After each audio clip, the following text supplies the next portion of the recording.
وعلى آله وأصحابه أجمعين أما بعد فأعوذ بالله من الشیطان الرجیم بسم اللہ الرحمن الرحیم۔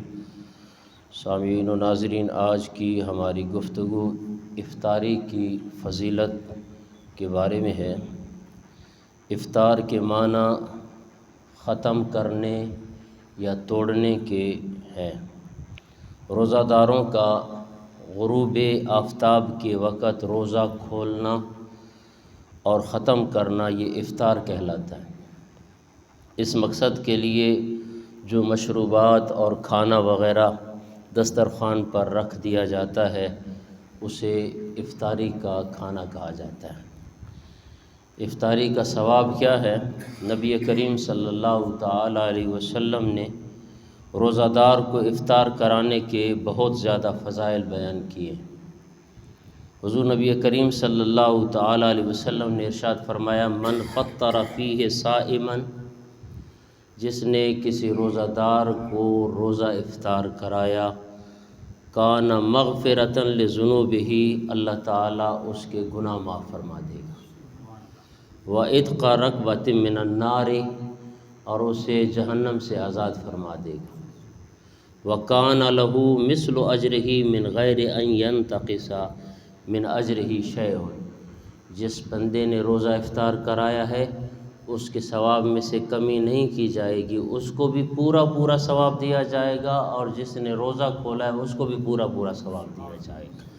یعنی روزہ افطار کرانے والے کو 3 فائدے حاصل ہوتے ہیں۔ جو روزہ کسی مسلمان کو افطار کراتا ہے اسے 3 فائدے حاصل ہوتے ہیں۔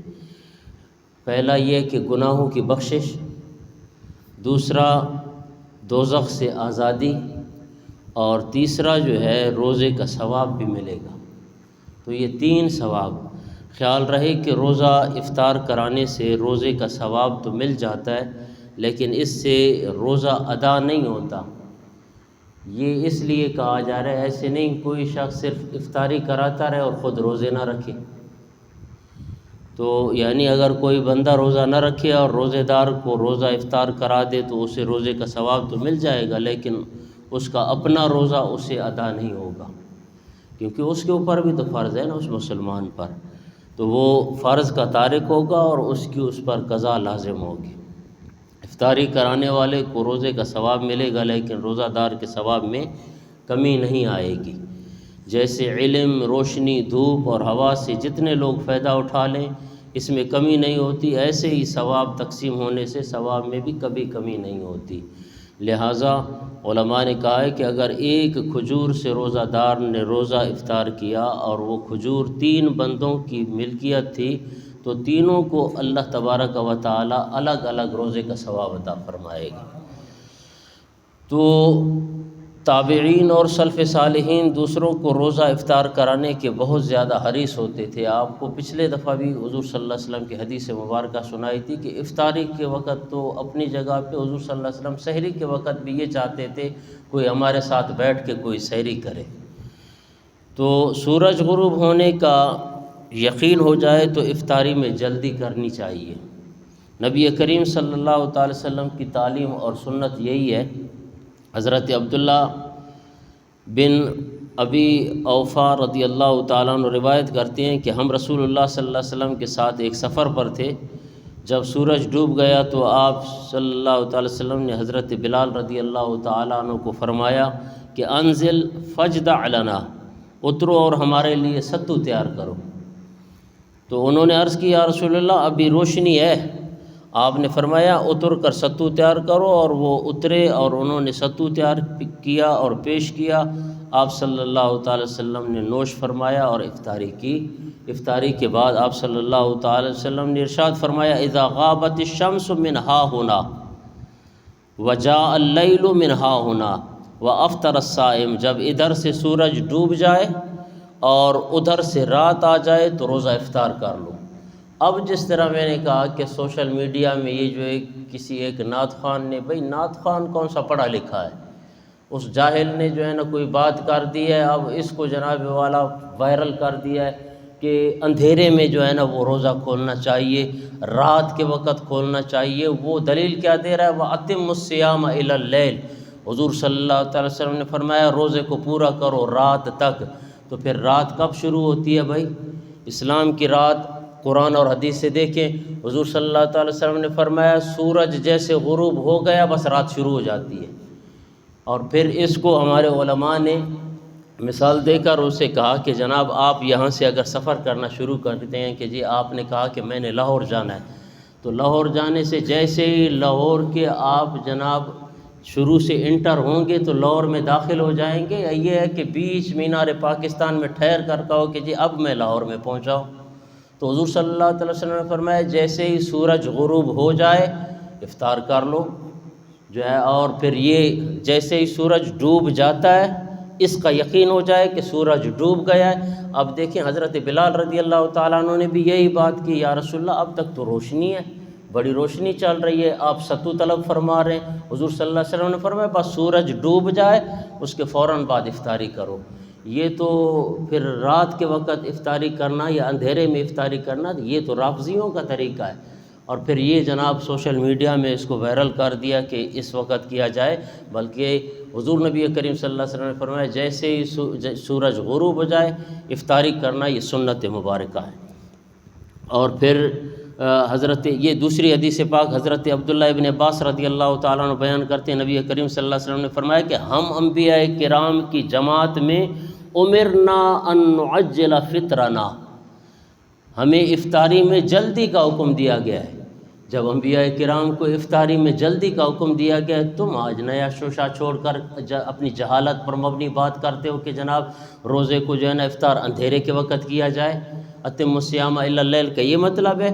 آپ ہمیں بتائیں کہ الہ کا تقاضا کیا ہے؟ نہ لغتاً اس کا معنی درست ہے، نہ پھر جناب والا کوئی اور طریقے سے اس کا معنی درست ہے کہ آپ اندھیرے میں روزہ افطار کریں۔